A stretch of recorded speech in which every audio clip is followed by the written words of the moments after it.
실제로 비용 처리할 수 있는 부분이 굉장히 많은 사업장들이 있습니다. 문제는 그걸 5월에 닥쳐서 안 가면 생각보다 훨씬 많이 나오는 내 세금 굉장히 크게 느껴질 수 있죠. 안녕하세요. 세무는 보라의 몸보라 세무사입니다. 사업하시는 분들 5월 되면 괜히 긴장되시죠? 5월에 우리 종합소득세 신고 있잖아요. 한 번에 고지서를 떡하니 받는 그 기분 좀 두려우시죠? 이번에는 어떤 유형으로 홈택스에서 내가 안내문을 받게 될지, 재작년보다는 매출이 상당히 늘어난 것 같은데 세금이 얼마나 도대체 더 늘어날 것인지, 작년 세무신고 맡겼던 사람한테 이번에도 맡겨야 되는 건지, 올해 처음 종합소득세 신고 대상인데 내가 혼자서도 가능한지, 특히나 올해 처음 신고하시는 분들이나 재작년보다 작년 매출이 많이 늘은 경우에는 불안하실 수밖에 없어요. 사실 종합소득세 세금 망한이 나오거든요. 그래서 당장 신고해야 하는 5월이 되기 전에 이 정도는 알고 계셔서 준비해라 라는 느낌으로 이 영상을 찍게 되었습니다. 첫 번째로 하셨으면 하는 게 내 모든 소득을 점검해보자. 24년 기소. 요즘 수익 구조가 정말 다양해졌어요. 1월부터 12월까지 계속 근로자이신 분들도 부업으로, 투잡으로 사업소득이 발생할 수도 있고 기타 소득이 발생할 수도 있습니다. 근로소득만 있었다면 연말정산으로 끝나는 것이, 기타나 사업소득이 있다면 5월에 종합소득세를 다 함께 해주셔야 돼요. 사업소득, 기타소득, 근로소득, 이자, 배당, 이배사, 근영기 다 모든 게 종합소득 금액이에요. 특히나 이자나 배당 소득이 2천만 원 넘으신 분들, 이거 5월에 종합소득세에 포함해서 신고를 하셔야 합니다. 예전에는 우리가 금융소득 2천만 원 이상 종합과세 대상자라고 하면 굉장히 부의 상징이었어요. 하지만 요새 젊으신 분들, 자산가들이 많아서 2천만 원 넘으신 분들 정말 많아요. 잊지 말고 신고해 주시고요. 잊으시면 가산세 정말 많이 나옵니다. 두 번째로 드리고 싶은 말, 2024년에 내 매출과 비용을 뺀 그 마진에 대해서 내가 간단하게라도 계산기를 두들겨 보자. 우선 대상은 기장 안 하시고 신고만 하시는 경우를 말해요. 기장하시는 분들은 가결산이라는 형태로 1년에 여러 번 세금을 알려드리거든요.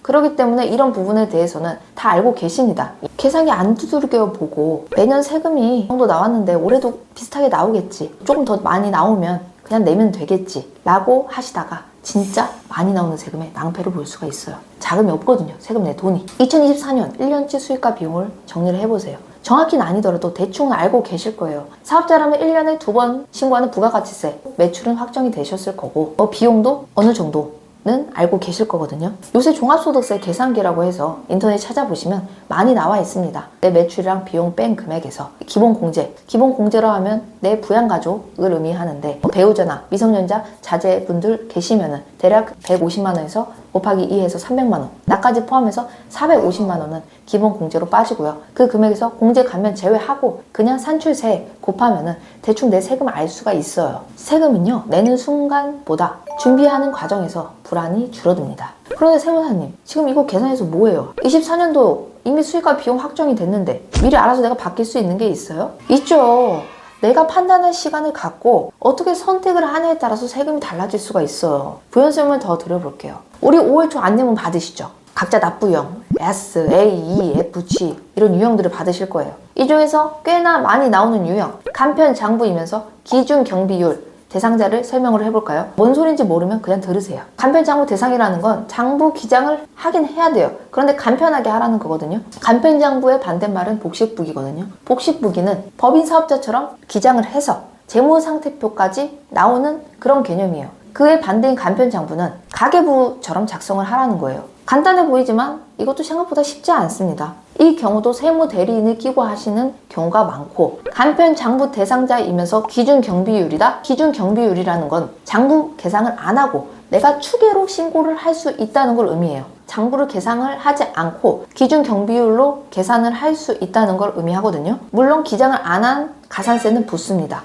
그래도 세무 대리 비용이 안 나오니까 이 기준 경비율을 사용해서 혼자 신고하시는 경우도 있어요. 하지만 세금에 놀라실 수 있습니다.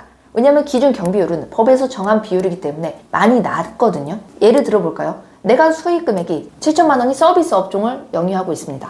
대략 서비스 업종이면 기준 경비율이 20% 정도 될 거예요. 그럼 20% 경비율을 빼면 5,600만 원이 남죠. 이게 내 소득 금액이 되는 거예요. 그럼 이 금액에 러프하게 세율을 때려보면 내 세금이 지방소득세 포함해서 1,000만 원 정도 나와요. 근데 사실 내 매출이 7천만 원, 실제로 쓴 비용도 많아요. 남는 게 없는 것 같은데 세금을 1,000만 원 내라? 굉장히 크게 느껴질 수 있죠. 이렇게 확정된 수익 비용이라도 미리 내 소득 금액을 대략적으로 알고 있다면 내가 혼자 스스로 추계로 신고를 할지 아니면 아무래도 간편 장부를 작성해서 비용을 더 넣어서 세무대리인을 통해 신고를 할지 이런 판단이 가능해지는 겁니다. 웬만하면 장부 기장이 훨씬 많이 줄어들어요. 복식부기 의무자, 성실신고 대상자에 대해서도 한번 얘기를 해볼까요? 이분들은 기장을 하고 계실 확률이 굉장히 높죠. 하지만 간혹 복식부기인데도 신고 대리로 오시는 분들도 꽤나 많습니다. 이 경우에 굉장히 세금이 많죠. 복식부기 자체가 매출의 기준이 넘는 사람을 기준으로 대상자를 선정을 했으니까요. 매출은 큰데 쓴 비용이 이 정도밖에 없다? 해서 본인이 계산을 했는데 굉장히 세금이 많이 나와요. 확정된 비용이라고 생각한 건 혼자만의 생각일 확률이 높아요. 생각보다 이렇게 오시는데 실제로 비용 처리할 수 있는 부분이 굉장히 많은 사업장들이 있습니다. 나는 인건비가 없는 줄 알았는데 간간히 아르바이트, 프리랜서들을 고용을 해서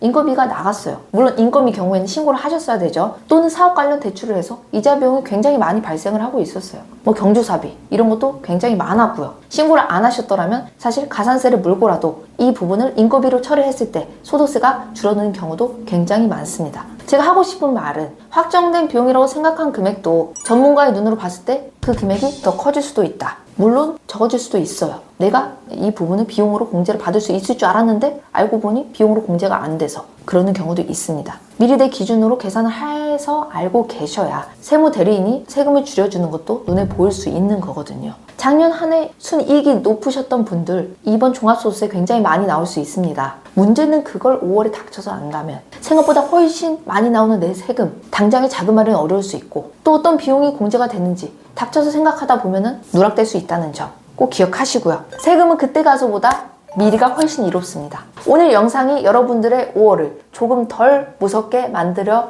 드렸기를 바라면서 이번 영상은 마치겠습니다. 다음 영상에서 찾아뵙겠습니다. 세무는 보라의 문보라 세무사였습니다.